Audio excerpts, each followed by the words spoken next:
Hello everyone, welcome to 4 hours study. दोस्तों, daily current affair में आज हम देखने वाले हैं 30 नवंबर 2023 के करंट अफेयर्स के कुछ महत्वपूर्ण सवालों को। अगर आप किसी भी एग्जाम की तैयारी करते हैं तो वीडियो आपके लिए महत्वपूर्ण है, इसलिए वीडियो को आप पूरा देखना। तो चलिए शुरू करते हैं कल के रिवीजन क्वेश्चन से। कल हमने देखा था अबू धाबी ग्रैंड प्रिक्स 2023 के विजेता मैक्स स्टेफन बने हैं। केंद्रीय मंत्री हरदीप सिंह पुरी ने जो वाराणसी के रविदास घाट पर गेल के फ्लोटिंग सीएनजी और मोबाइल रिफ्यूलिंग यूनिट स्टेशन का उद्घाटन किया है। भारत और अमेरिका के बीच संयुक्त प्रशिक्षण अभ्यास वज्र प्रहार 2023 मेघालय के उमरोई में आयोजित किया जा रहा है। चीन श्रीलंका में 4.5 अरब डॉलर की लागत से रिफाइनरी स्थापित करेगा। 38वीं अखिल भारतीय इंदिरा मैराथन प्रयागराज में आयोजित की गई। न्यूजीलैंड सरकार ने युवाओं के सिगरेट पीने पर आजीवन प्रतिबंध को हटाने की घोषणा की है। 2023 आईटीएफ ट्रॉफी रश्मिका भामीती पति ने जीती है। हाल ही में ब्रिटेन में पहली बार स्वाइन फ्लू वायरस पाया गया है। संजय गढ़वी का निधन हुआ, वे एक निर्देशक थे। हाल ही में आईआईटी कानपुर ने डॉक्टर ऑफ साइंस की मानद उपाधि से एन चंद्रशेखरन को सम्मानित किया है। आज का पहला सवाल है, देश की पहली एयरपोर्ट महिला फायर फाइटर कौन बनी है? तो इसका आंसर है option number B, Disha Naik. 28 नवंबर को गोवा की Disha Naik aerodrome rescue and fire fighting force यानी ARFF का हिस्सा बनने वाली पहली भारतीय महिला बन गई हैं। दिशा ने क्रैश फायर टेंडर संचालन के क्षेत्र में सफलता हासिल कर एक नया रिकॉर्ड बनाया है। दिशा गोवा में मनोहर इंटरनेशनल एयरपोर्ट की ARFF टीम में कार्यरत हैं। उन्होंने क्रैश फायर टेंडर का संचालन करने के लिए तमिलनाडु के नमक्कल में 6 महीने की ट्रेनिंग ली है। दिशा नाइक साल 2021 में अग्निशमन विभाग में शामिल हुई थी। ARFF एक अग्निशमन है जो विमान दुर्घटनाओं और आपातकालीन स्थिति में बचाव का काम करती है। सत्यजीत रे लाइफ टाइम अचीवमेंट अवार्ड 2023 से किसे सम्मानित किया गया है? तो इसका आंसर है option number B, Michael Douglas. 28 नवंबर को गोवा के पणजी में जो 10 दिवसीय 54वें international film festival of India यानी IFFI 2023 का समापन हुआ है। इस फिल्म महोत्सव में हॉलीवुड एक्टर माइकल डगलस को सत्यजीत रे अवार्ड लाइफ टाइम अचीवमेंट से सम्मानित किया गया है। गोवा के मुख्यमंत्री प्रमोद सावंत और बॉलीवुड एक्टर आयुष्मान खुराना ने माइकल डगलस को इस अवार्ड से सम्मानित किया है।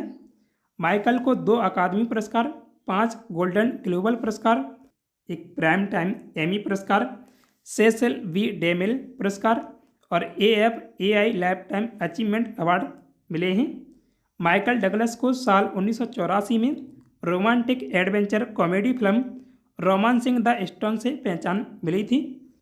मार्वल की फिल्मों में माइकल डगलस ने Ant Man 2015, Ant Man and the Wasp 2018 और एवेंजर्स एंड गेम 2019 में हैंक पिम की भूमिका निभाई है। माइकल ने the Sentinel, the jewel of the Nile, the China Syndrome जैसी हिट फिल्में बनाई हैं। IFFI 2023 में जर्मनी फिल्म एंडलेस बॉर्डर को बेस्ट फिल्म के लिए गोल्डन पीकॉक अवार्ड मिला है।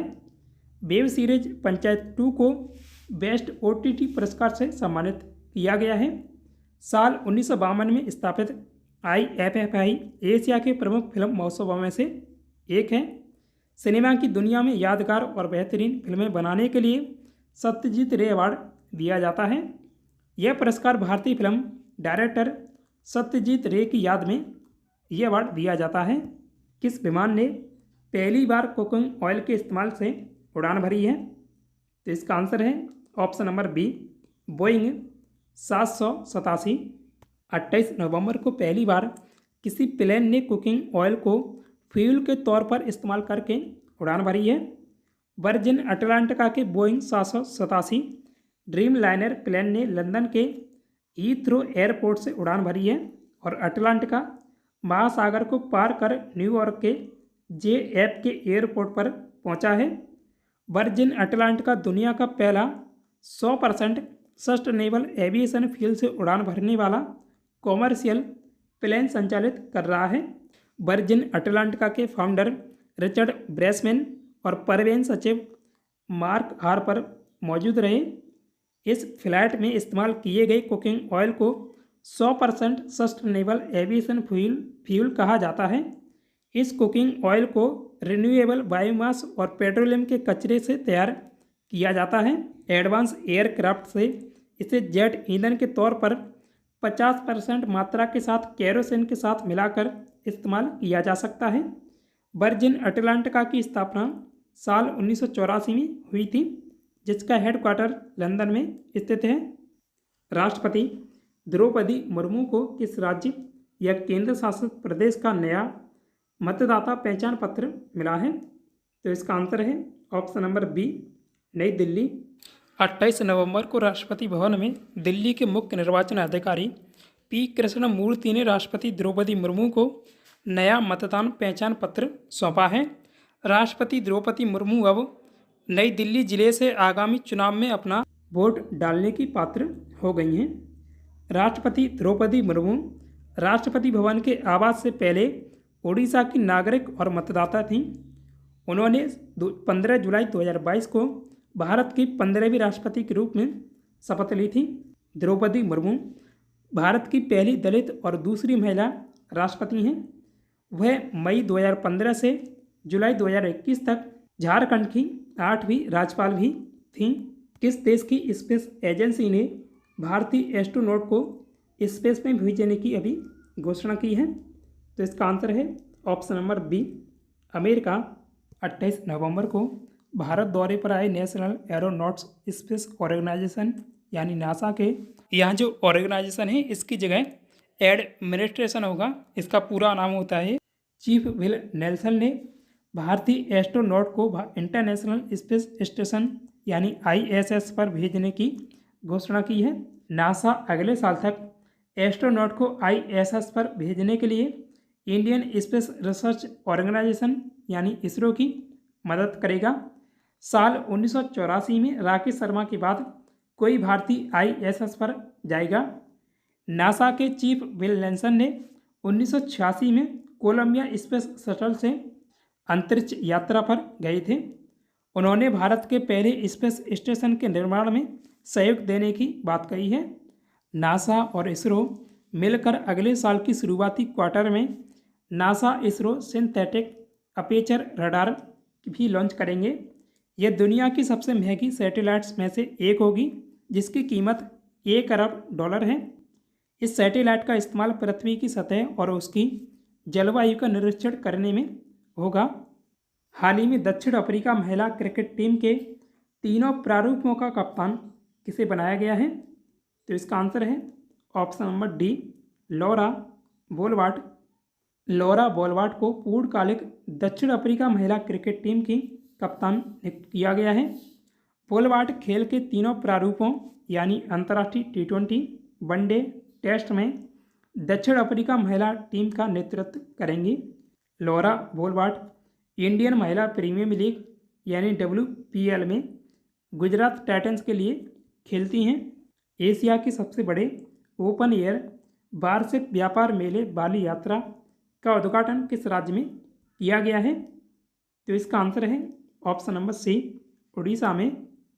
बाली यात्रा को एशिया के सबसे बड़े खुले व्यापार मेले में से एक माना जाता है।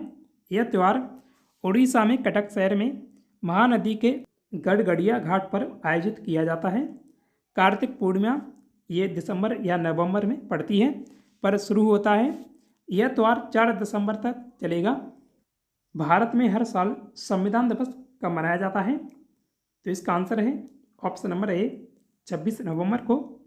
भारत का संविधान दुनिया का सबसे बड़ा लिखित संविधान है। भारतीय संविधान के जनक डॉक्टर भीमराव अम्बेडकर हैं। उन्होंने संविधान को 2 साल 11 महीने 18 दिन में लिखा था। 26 नवंबर 1949 को संविधान सभा द्वारा भारत के संविधान को अपनाया गया था और यह 26 जनवरी 1950 को लागू हुआ था। साल 2015 के बाद से 26 नवंबर को संविधान दिवस के रूप में मनाया जाता है। इससे पहले इस दिन को कानून दिवस के रूप में मनाया जाता था। 9वें गुरु तेग बहादुर सिंह का शहीद दिवस हर साल किस दिन मनाया जाता है? तो इसका आंसर है ऑप्शन नंबर बी, 24 नवंबर को। गुरु तेग बहादुर सिखों के 9वें गुरु थे। उनका जन्म अमृतसर में 21 अप्रैल 1621 को माता नानकी और सिखों के छठे गुरु हरगोविंद के यहाँ हुआ था। इन्हें हिंद की चादर के नाम से भी जाना जाता है। मुस्लिम धर्म अपनाने से इनकार करने पर 24 नवंबर 1675 ईस्वी में गुरु साहिब के शीश को दिल्ली के चांदनी चौक में औरंगजेब ने धड़ से अलग कर दिया था। चार्ली मुंगर का निधन हुआ। वे किस फर्म के वाइस चेयरमैन थे? तो इसका आंसर है option number B, Berkshire Hathaway के वाइस चेयरमैन और वॉरेन बफे के राइट हैंड माने जाने वाले चार्ली मुंगर का निधन हो गया। चार्ली मुंगर 99 साल के थे। बफे की इन्वेस्टमेंट फर्म बर्कशायर हैथवे ने बताया कि कैलिफोर्निया के एक अस्पताल में उनका निधन हो गया। फोर्ब्स की 2023 की लिस्ट के अनुसार उनकी नेट वर्थ $2.6 बिलियन यानी करीब 21.6 हज़ार करोड़ रुपए थी। चार्ली का जन्म ओमाहा में 1 जनवरी 1924 को अल्फ्रेड और फ्लोरेंस मुंगर के घर हुआ था। साल 1979 में चार्ली बर्कशायर हैथवे बोर्ड में वॉरेन बफे के साथ शामिल हुए थे। बर्कशायर हैथवे की स्थापना ओलिवर चैज ने साल 1939 में की थी, जिसका हेडक्वार्टर अमेरिका ओमाहा शहर में स्थित है। तो आज के इस वीडियो में बस इतना ही। अब जानते हैं कल वाले सवाल का उत्तर। 1973 में भारत सरकार ने स्पेस एप्लीकेशन सेंटर का पहला डायरेक्टर किसे नियुक्त किया था? तो इसका आंसर है option number A, professor Yashpal. प्रख्यात विज्ञानी प्रोफेसर यशपाल का जन्म 26 नवंबर 1926 को ब्रिटिश भारत के झांग, जो पाकिस्तान में स्थित है, वहाँ हुआ था। उनकी पहली नौकरी Tata institute of fundamental research में थी। साल 1973 में भारत सरकार ने उन्हें स्पेस एप्लीकेशन सेंटर का पहला डायरेक्टर नियुक्त किया था। यशपाल 1991 में दूरदर्शन पर चर्चित कार्यक्रम टर्निंग पॉइंट में विज्ञान को सरल शब्दों में आम जनता तक पहुंचाने के कारण काफ़ी लोकप्रिय हुए थे। 2013 में उन्हें पद्म विभूषण से सम्मानित किया गया था। तो आज का टेस्ट क्वेश्चन है, महिलाओं को मतदान का अधिकार देने वाला विश्व का पहला देश कौन सा है? तो इसका आंसर आप कमेंट करें। सो दोस्तों, उम्मीद है आपको वीडियो पसंद आया होगा। वीडियो को लाइक करें। साथ ही डेली करंट अफेयर्स के वीडियो पाने के लिए अपने 4 आवर्स स्टडी चैनल को सब्सक्राइब भी कीजिएगा। Thanks for watching this video. जय हिंद, जय भारत।